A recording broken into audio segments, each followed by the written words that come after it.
नमस्कार दोस्तों, मैं दुर्गेश मिश्रा आपके ऑनलाइन परिवार साक्षी 247 में आपका स्वागत और अभिनंदन करता हूं तथा उम्मीद करता हूं आप लोग स्वस्थ एवं मस्त होंगे।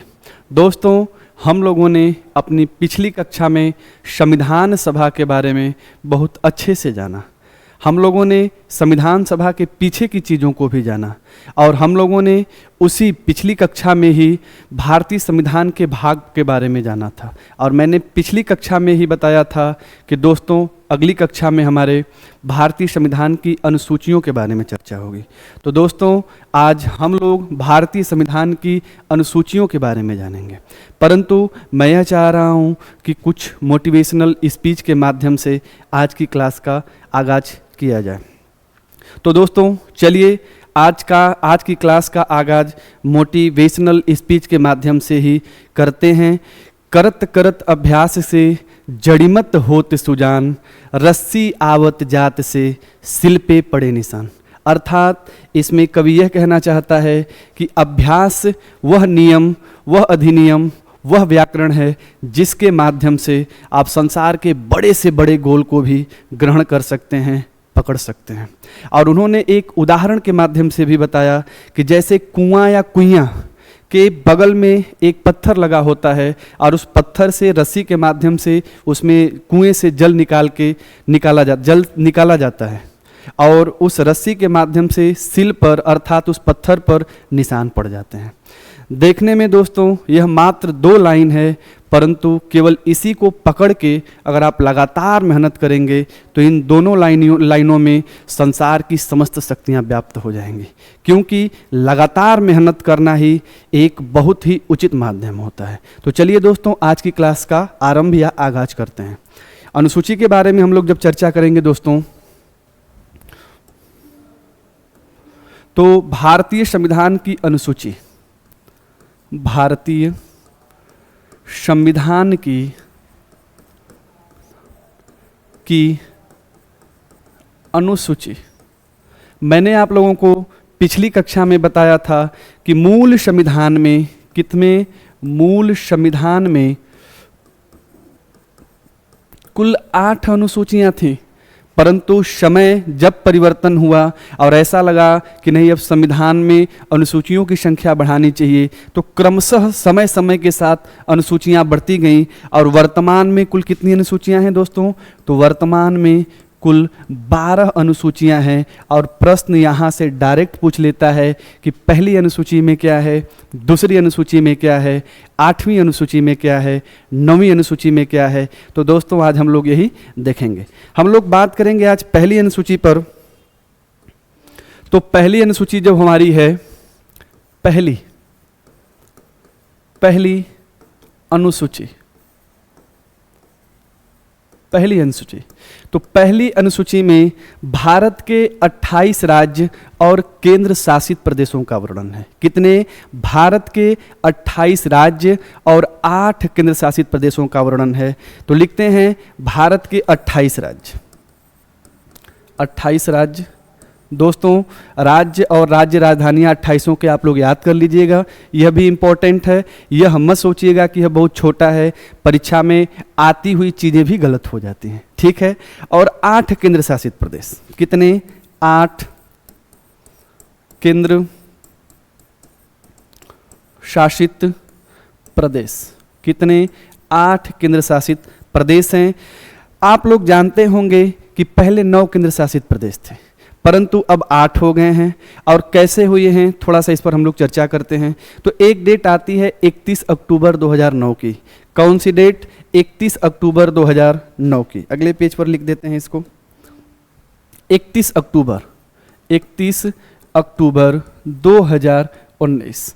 आप लोगों को पता है कि इस डेट में जम्मू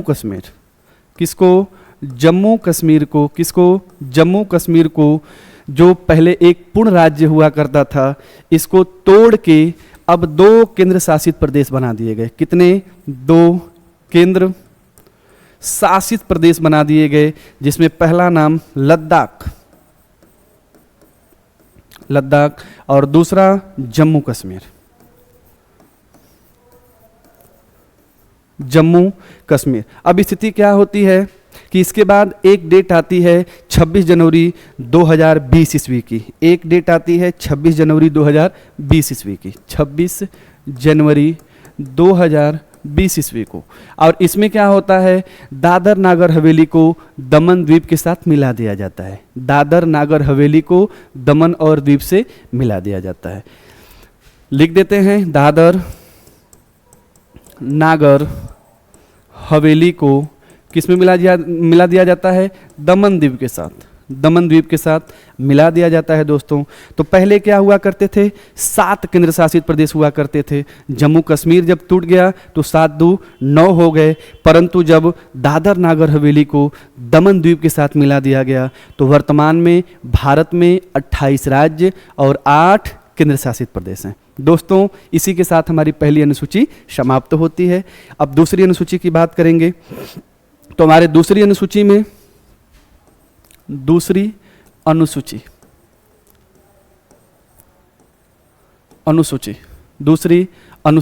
अब स्थिति क्या होती है इसको देखने का प्रयत्न करिए। इसमें दूसरी अनुसूची में क्या है हमारे, तो दूसरी अनुसूची में वेतन भत्तों के बारे में बताया गया है। किसके बारे में, वेतन और भत्तों के बारे में। वेतन और भत्तों के बारे में बताया गया है। वेतन और भत्ता, किसके वेतन और भत्तों के बारे में बताया गया है, तो भारतीय संविधान के अंतर्गत आने वाले पदाधिकारियों के वेतन और भत्तों के बारे में बताया गया है। जैसे कौन कौन से हो सकते हैं, तो सबसे पहले भारत के राष्ट्रपति हो सकते हैं। भारत के राष्ट्रपति हो सकते हैं। महानियंत्रक परीक्षक हो सकते हैं। महानियंत्रक परीक्षक हो सकते हैं। कौन हो सकता है, और महान न्यायवादी हो सकता है। महान न्यायवादी हो सकता है। उच्चतम प्लस उच्च न्यायालय के,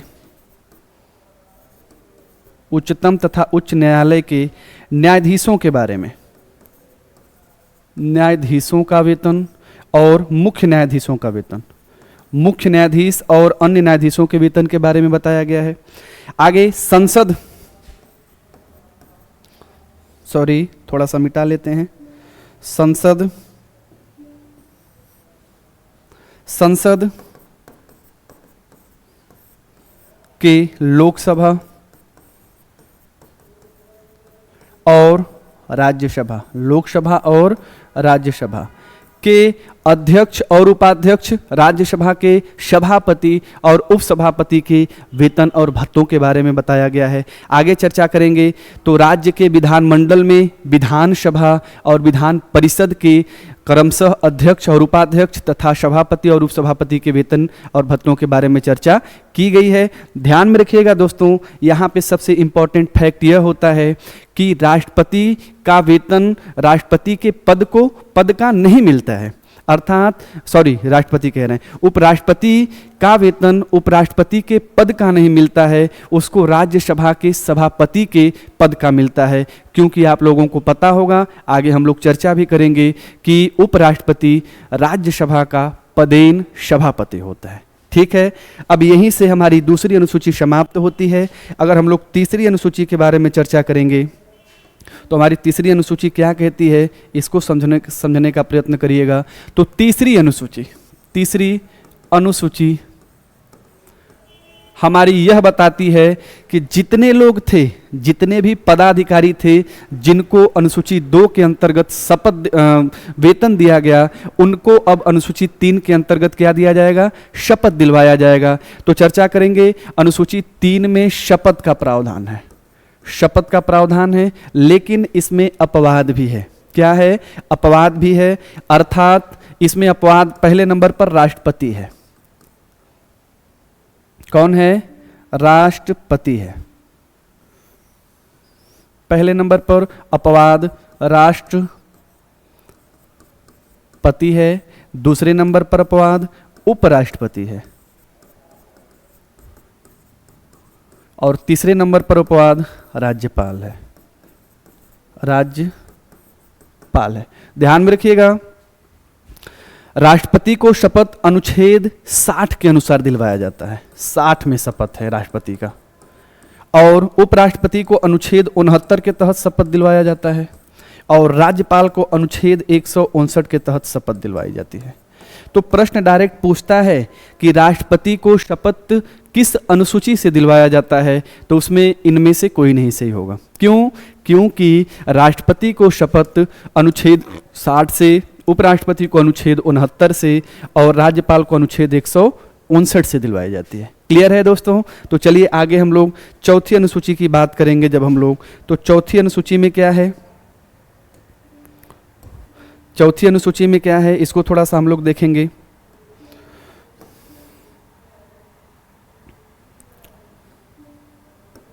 चौथी अनुसूची में हमारे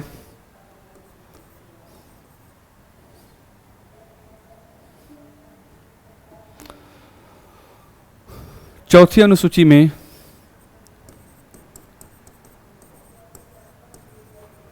राज्यसभा के प्रतिनिधित्व के बारे में बताया गया है। किसके बारे में बताया गया है? राज्यसभा के प्रतिनिधित्व के बारे में बताया गया है। तो यहाँ से प्रश्न आएगा, राज्यसभा का प्रतिनिधित्व के बारे में बताया गया है।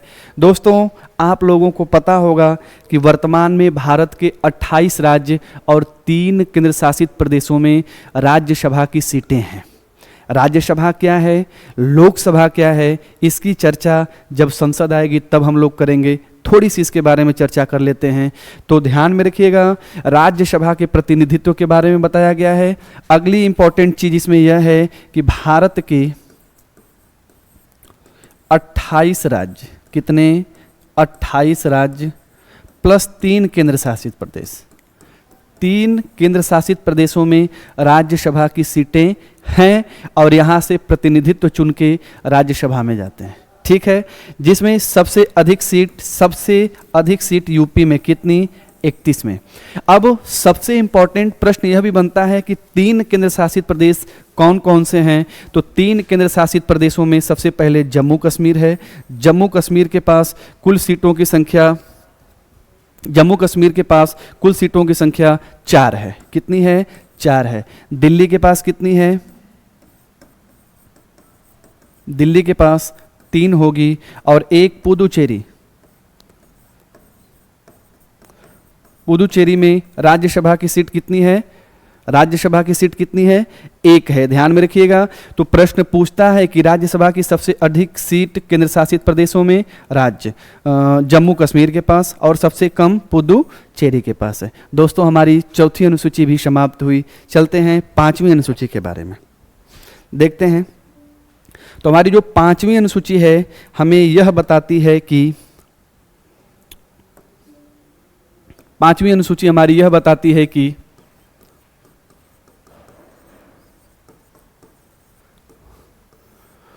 अनुसूचित क्षेत्र, क्या? अनुसूचित क्षेत्र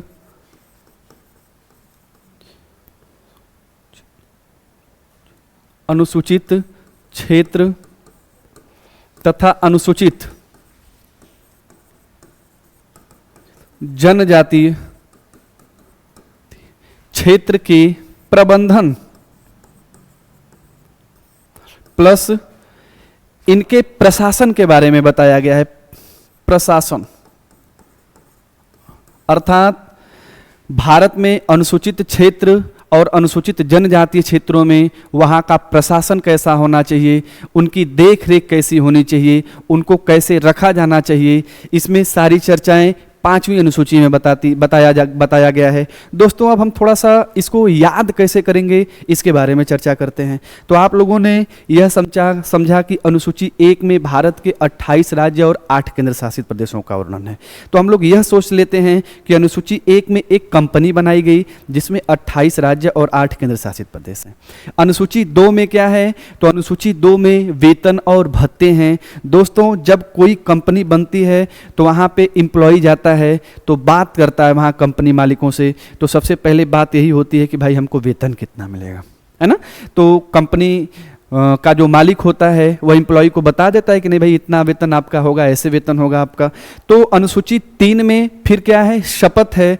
और कंपनी जब वेतन बता देती है तो शपथ दिलवाती है कि आपका 2 सालों का एग्रीमेंट होगा, आप 2 साल के अंदर हमारे यहाँ छोड़कर कहीं और नहीं जा सकते हैं, आपको ऐसे काम करना होगा, वैसे काम करना होगा। तो अनुसूची 3 में क्या हो गया, शपथ में हो गया। ठीक है, अब यह बात हुई कि यह जो कंपनी है और इसका विस्तार हुआ। जब इसका विस्तार हुआ तो राज्यसभा का प्रतिनिधित्व आने लगे, अर्थात और अन्य एम्प्लॉय आने लगे। तो 28 राज्य और 3 केंद्र शासित प्रदेशों से एम्प्लॉय आए, अर्थात अनुसूची 4 में क्या है, राज्यसभा का प्रतिनिधित्व है।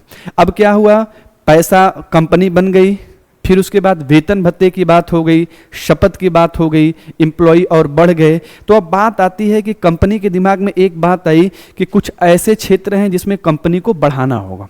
क्या अनुसूची क्या करना होगा, अनुसूची 4 के अंतर्गत राज्यसभा हो गया, अनुसूची 5 के अंतर्गत कंपनी के क्षेत्रों को बढ़ाने की बात की जाएगी। अब कंपनी कैसे बढ़ेगी, इसके लिए बताया गया अनुसूची 5 में कि अनुसूचित जनजातीय क्षेत्रों में विशेष प्रावधान होंगे, उसका प्रशासन कैसे होगी, उसकी सुरक्षा कैसे होगी और उनको कैसे रखा जाएगा। तो इतना याद हो गया। फिर अब 6वीं अनुसूची पर चलते हैं।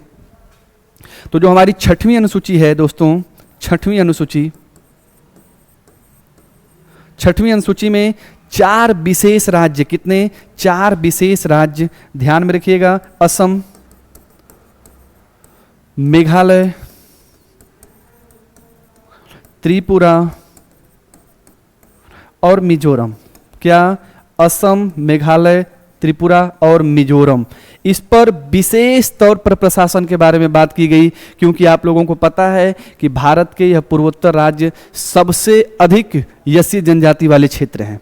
इसीलिए 4 विशेष असम, मेघालय, त्रिपुरा और मिजोरम के अनुसूचित जनजातीय क्षेत्रों के प्रशासन और सुरक्षा के बारे में बताया गया। तो 5वीं में क्या हुआ था, 5वीं में बताया गया था कि कंपनी को कैसे बढ़ाया जाएगा।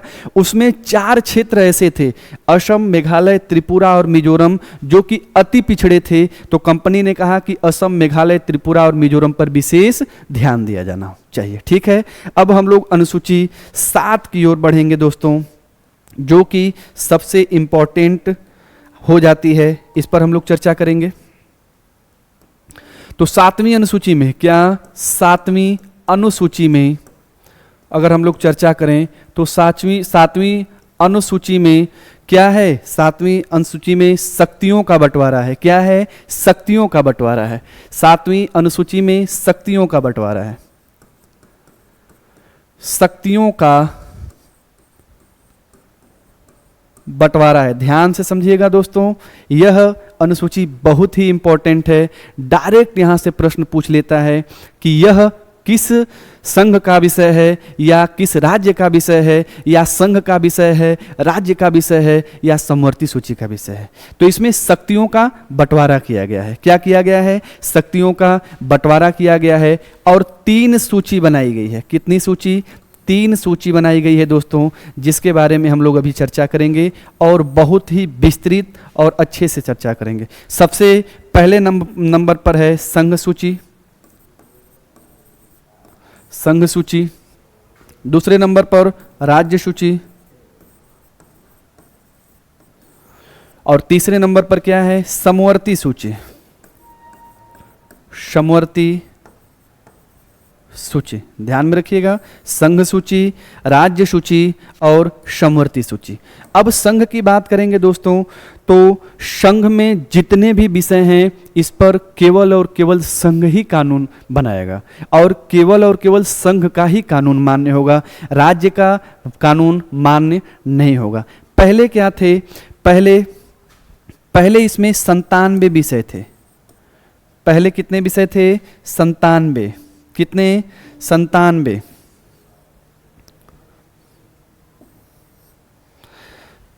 पहले इसमें 97 विषय थे। वर्तमान में कितने हैं, 100 विषय हैं। या फिर शायद मैं उल्टा लिख रहा हूं, पहले शायद 100 विषय थे, वर्तमान में 97 होंगे। थोड़ा सा देख लीजिएगा, इसको डाउट लग रहा है मुझे। जैसे इसके अंतर्गत क्या क्या हो सकता है, तो ध्यान में रखिएगा, जनगणना हो सकती है। क्या हो सकती है? जनगणना हो सकती है। परमाणु समझौता हो सकता है। विदेशी व्यापार हो सकता है। स्टॉक एक्सचेंज हो सकता है। स्टॉक एक्सचेंज हो सकता है। बहुत सारी चीज़ें होती हैं इसमें। अब पहले 97 विषय थे, वर्तमान में अगर 100 हैं तो 100 विषय हो सकते हैं। अगर बात करेंगे राज्य सूची की, तो राज्य सूची से संबंधित विषयों पर केवल राज्य कानून बनाता है और राज्य का ही कानून मान्य होता है दोस्तों। इसमें पहले कितने विषय थे? तो पहले इसमें 66 विषय थे। कितने विषय थे? 66। वर्तमान में कितने हो गए हैं? 61। तो पहले कितने थे? 66। वर्तमान में कितने हैं?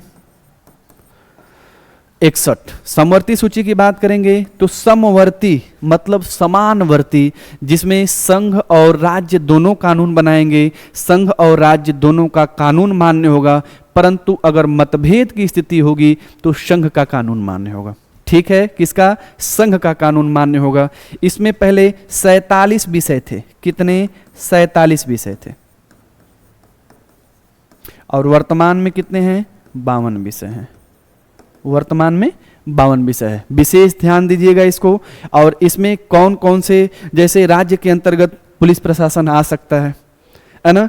समवर्ती सूची के अंतर्गत क्या हो सकता है? समवर्ती सूची के अंतर्गत वन आ जाता है। वन में केंद्र भी कानून बनाता है और राज्य भी कानून बनाता है। ठीक है, तो इसको हम लोग चर्चा करते हैं। आइए देखते हैं।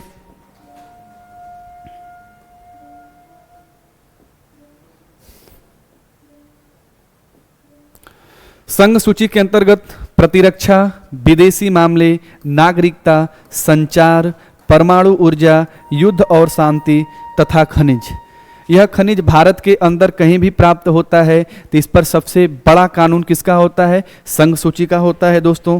आगे जब हम लोग चर्चा करेंगे तो बीमा संघ सूची के अंतर्गत आता है, प्रत्यर्पण भी संघ सूची के अंतर्गत आता है, शेयर बाजार संघ सूची के अंतर्गत आता है, संधि और करार, रेलवे इंपॉर्टेंट है, इस पर थोड़ा सा विशेष ध्यान दीजिएगा, डाक और तार भी इंपॉर्टेंट ध्यान दीजिएगा, समुद्री और हवाई मार्ग, बंदरगाह, बैंक, यह सब किस सूची के विषय हैं? तो यह सब संघ सूची के विषय हैं। किसके? संघ सूची के विषय हैं दोस्तों। आगे जब हम लोग चर्चा करेंगे तो जनगणना, क्या?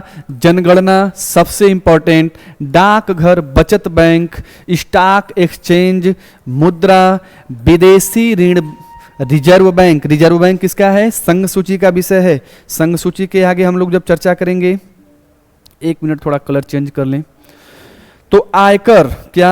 आयकर जो कृषि से भिन्न होगी, यह भी किसका विषय है? संघ सूची का विषय है। सीमा शुल्क और निर्यात शुल्क, निगम कर, सेवा कर, यह सब भी किसके हैं? संघ सूची के ही विषय हैं। लॉटरी और अवशिष्ट विषय इत्यादि में यह किसके विषय हैं? तो संघ सूची के ही विषय हैं। आगे जब हम लोग चर्चा करेंगे तो राज्य सूची के विषयों की बात करेंगे। तो मैंने आप लोगों को बताया कि पहले कितने थे? 66 थे। और वर्तमान में कितने हैं दोस्तों? तो वर्तमान में 61 विषय हैं, है ना। कितने हैं? 61, जिसमें लोक व्यवस्था, पुलिस इंपॉर्टेंट है, कारागार इंपॉर्टेंट है, कई बार परीक्षा में पूछ चुका है, यूपीएसआई में भी यह प्रश्न पूछा था। आगे भूमि, स्थानीय स्वशासन, अगली अनुसूची जब हम लोग पढ़ेंगे 11वीं, तो स्थानीय स्वशासन के बारे में विस्तृत चर्चा होगी। इतनी विस्तृत चर्चा होगी कि आप लोग खुश हो जाएंगे। तो स्थानीय स्वशासन और फिर प्रादेशिक लोक सेवा। प्रादेशिक लोक सेवा संघ सूची के अंतर्गत UPSC, union public service commission आती है। तो राज्य सूची के अंतर्गत प्रादेशिक लोक सेवा, जैसे उत्तर प्रदेश का क्या होता है? UP PSC, Uttar Pradesh public, UP PSC नहीं, पीसीएस होता है, यूपी पीसीएस होता है। अभी एक मिनट इसको सही कर रहे हैं हम लोग, यूपी पीसीएस होता है, Uttar Pradesh public service commission. उसी तरीके से बिहार का होता है, उत्तराखंड का होता है। तो सभी राज्यों का एक अपना कमीशन जो बड़े पदाधिकारियों को, उच्च अधिकारियों को हायर करते हैं अपने यहाँ। यह किसका होता है? प्रादेशिक अर्थात राज्य सूची का होता है। लोक स्वास्थ्य इंपॉर्टेंट है, लोक स्वास्थ्य, ठीक है।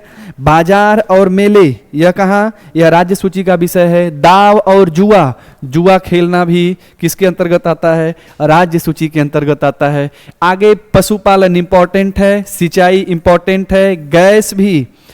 दरअसल क्या होता है कि गैस की बात हम लोग सोचते हैं तो हम लोगों के दिमाग में, हम लोगों के जेहन में यह बात आती है कि नहीं यह केंद्र का विषय है, लेकिन गैस किसका विषय है? राज्य सूची का विषय है। आगे शराब, मनोरंजन, भू राजस्व, विद्युत कर, पथ कर इत्यादि कहाँ होता है? किसका होता है? राज्य सूची का। प्रति व्यक्ति कर, कृषि आय पर कर, भूमि कृषि पर संपदा शुल्क, कृषि भूमि के लिए उत्तराधिकार पथ कर, विलासिता की वस्तुओं पर कर, यह सब किसका होता है? यह सब होता है राज्य सूची का विषय होता है। आगे जब हम लोग चर्चा करेंगे तो समवर्ती सूची की बात आएगी। और समवर्ती सूची में पहले कितने विषय थे? तो मैंने आप लोगों को बताया कि पहले 47 विषय थे। पहले कितने विषय थे? पहले 47 थे। कितने थे? पहले 47 थे। और वर्तमान में कितने हैं? तो वर्तमान में 52 विषय है। इन विषयों को हम लोग देख लेते हैं दोस्तों। तो समवर्ती सूची में दंड विधि, फिर प्रक्रिया विधि, शिक्षा सबसे इंपॉर्टेंट है, ध्यान में रखिएगा, सबसे इंपॉर्टेंट है शिक्षा। वन भी इंपॉर्टेंट है, इसको भी ध्यान में रखिएगा। जनसंख्या नियंत्रण और परिवार नियोजन, यह भी इंपॉर्टेंट है, इसको भी थोड़ा सा देख लीजिएगा आप लोग। न्याय प्रशासन, वृत्तियां, बाट माप भी कई बार पूछा है, इसलिए यह इंपॉर्टेंट है। आगे जब हम लोग चर्चा करेंगे तो स्वच्छता और औषधालय, औद्योगिक विवाद, उत्तराधिकार, विद्युत, कीमत नियंत्रण, कारखाने, खाद्य पदार्थों और अन्य पदार्थों का अपमिश्रण, वन्य जीव और जंतुओं का संरक्षण, यह यूपीएसआई में प्रश्न आया था, वन्य जीव और जंतुओं का संरक्षण, यह भी इंपॉर्टेंट है। और यह किसका सब्जेक्ट है? समवर्ती सूची का विषय है। विधि वृत्ति, चिकित्सा वृत्तियां इत्यादि। आगे बात करेंगे समाचार पत्र की, पुस्तकों की और मुद्रालय की, तो यह किसका विषय है? समवर्ती सूची का विषय है दोस्तों। संपत्ति का अर्जन और अधिग्रहण और आर्थिक सामाजिक योजनाएं, जन्म मरण और पंजीकरण, यह किसकी विषय की यह किसका विषय है भाई? समवर्ती सूची का विषय है। ठीक है दोस्तों, इसी के साथ हमारी 7वीं अनुसूची समाप्त होती है। अब हम लोग अगली चर्चा करेंगे अगली अनुसूची के बारे में, जो हमारी 8वीं अनुसूची है। क्या है? 8वीं अनुसूची है। तो चलिए देख लेते हैं इसको, 8वीं अनुसूची को।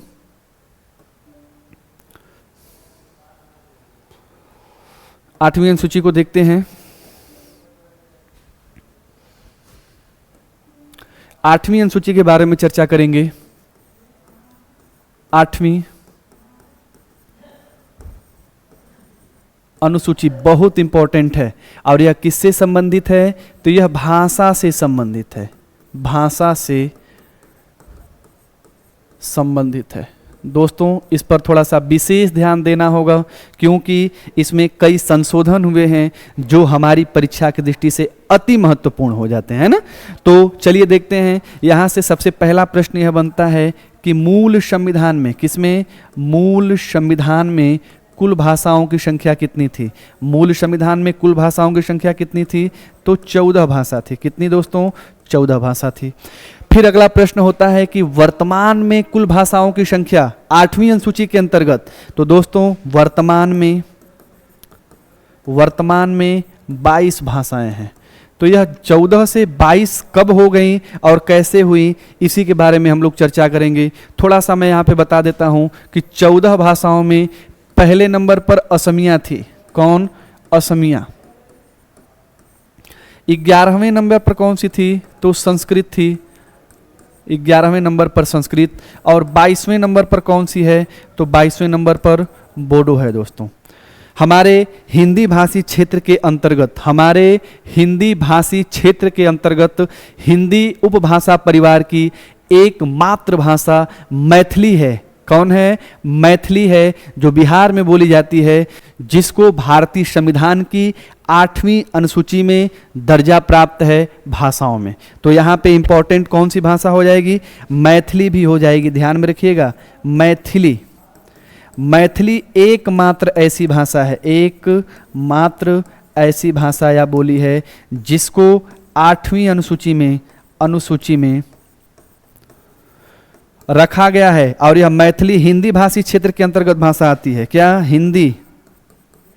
हिंदी की बोली कह सकते हैं इसको, या इसको उपभाषा बोल सकते हैं। ठीक है, यह इंपॉर्टेंट है दोस्तों।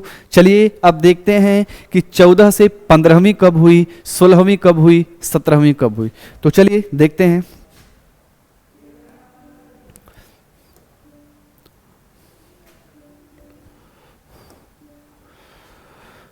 15वीं भाषा के रूप में, कौन सी? 15वीं भाषा के रूप में दोस्तों एक संशोधन हुआ, 21वां संविधान संशोधन। 21वां संविधान संशोधन 1967 ईस्वी को कब हुआ? 21वां संविधान संशोधन 1967 ईस्वी को हुआ। और इससे 15वीं भाषा के रूप में सिंधी को जोड़ दिया गया। किसको जोड़ दिया गया? सिंधी को जोड़ दिया गया। फिर अगला संशोधन होता है 71वां संविधान संशोधन 1992। कौन सा? 71वां संविधान संशोधन। 71वां संशोधन 1992। और यहाँ से 3 भाषाएं जोड़ दी गई। कौन सी 3 भाषाएं? नमक, न से नेपाली, म से मणिपुरी और क से कोंकणी। दोस्तों ध्यान में रखिएगा, नमक शब्द से 3 भाषाएं जोड़ दी गई। नेपाली 16वें नंबर पर हो गई, मणिपुरी 17वें नंबर पर हो गई और कोंकणी 18वें नंबर पर। ठीक है, आगे आगे जब हम लोग चर्चा करेंगे तो एक संशोधन होता है 92वां संविधान संशोधन। कौन सा? 92वां संविधान संशोधन। 92वां संविधान संशोधन, 92वां संविधान संशोधन 2003। और इससे 4 भाषाएं जोड़ी जाती हैं। कितनी? 4 भाषाएं जोड़ी जाती हैं। 4 भाषा जोड़ी जाती हैं, जिसकी ट्रिक है BDMS। BDMS।